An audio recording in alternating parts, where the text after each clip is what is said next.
Welcome to the 14th episode of Why It's Awesome, the show where I attempt to take something often easily dismissed and explain why you maybe should give it a shot. The intention with this series is to help new fans find something they'll enjoy that initially they might have passed over, so that people who are already fans can pass this video on to their friends to persuade them to give the subject in question a go. This week's episode covers Space Dandy, an excellent suggestion made by users Levi Ponce and Soul Eating Cupcake, which, as the intro to the show itself will tell you, is about a dandy guy in space. Now, before we get to the reasons why you might want to take a moment of your time to drive right into this brilliant little piece of animated insanity, let's have a look at the reasons why someone might dismiss it. Firstly, it's anime, which for some people would immediately put them off. Secondly, from the looks of the trailers and initial glimpses of passing promotional materials, it gives off the impression of being very fan-servicey. That is to say, it looks like it's filled with bouncing boobs and scantily clad women in order to needlessly pander to a male demographic. And thirdly, well, it looks insane, and you wouldn't be wrong there. So let's just address that first notion. Yes, Space Dandy is an anime, but if you feel you don't like anime, don't move on from this just yet, because if you'll allow me a slight tangent, anime, believe it or not, isn't a genre, it's a technique. Generally, when you might say you don't like anime, what you're really saying is, I don't like Naruto, or I don't like Dragon Ball Z, or I don't like whatever I think anime is. To say I don't like anime isn't a completely incorrect statement, but if you've only been exposed to a few popular shows and have let them colour your perceptions of what anime is or what it is meant to be, then that would be like saying, I don't think I like Toy Story because I saw Shark Tale and Space Chimps 2, so I know I don't like Western CG animations. Yes, anime is shows like One Piece, shows aimed at a younger audience with over-the-top action on a week-to-week basis that go on for seemingly infinite numbers of episodes. But it's also tightly knit Sherlock-style dramas like Death Note, dystopian thrillers like Psycho Pass, and to bring us back on topic, experimental insanity like Space Dandy. So what's Space Dandy really all about? Well, at the very core, the elevator pitch would state it's about travelling intergalactic bounty hunters, a man named Dandy, his robot sidekick QT, and a cat-like alien nicknamed Meow.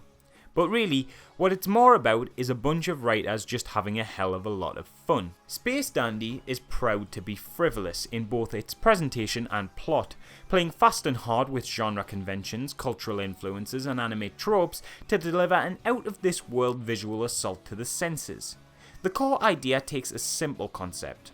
What if you took a thoroughly Western character, in this instance Johnny Bravo, and put him in a variety of increasingly absurd scenarios? How would that character and his supporting cast act? With this setup, the writers send Dandy hurtling through every genre of fiction and tone imaginable, without ever losing the core of what makes his character tick. One episode might see him going through the anime tropes of fighting in giant mechs.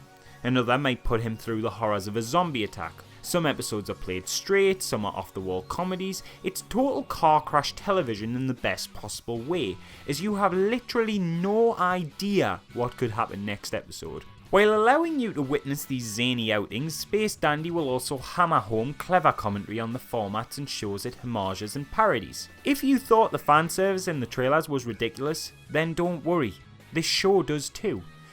By plastering it all over the show and making it one of the sole motivations of its titular protagonist, it points out how absurd the notion of fanservice is. I mean, there's a restaurant in this show called Boobies. The restaurant itself is shaped like a boob.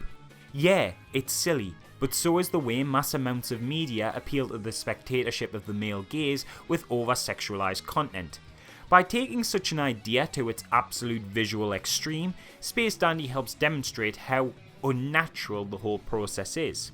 This of course isn't as intensely over the top as the show gets by any means, but it'll give you an idea of the tone it sometimes goes for. As I said, you might have noticed from the trailers, it's insane, but that is not a weakness at all. This isn't one of those lol so random things that just tries to be out there for the sake of it.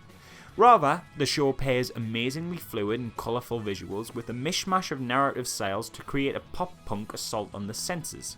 It's like a wonderful sugar rush that seeks to entertain and tribute the source material it is remixed from in equal measures. It's kind of daring, really. It switches up its delivery and stories so much that it's a wonder it didn't alienate its small but dedicated fanbase, and yet it's for this reason people love it so much.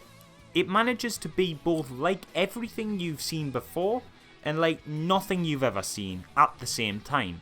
And whether you like anime or not, this kind of out of the ordinary, rule-breaking storytelling should be celebrated. Well, that's it for now. What do you think? Did you enjoy this video? Let me know with a like, or maybe if you'd like to see more, you could click the subscribe button.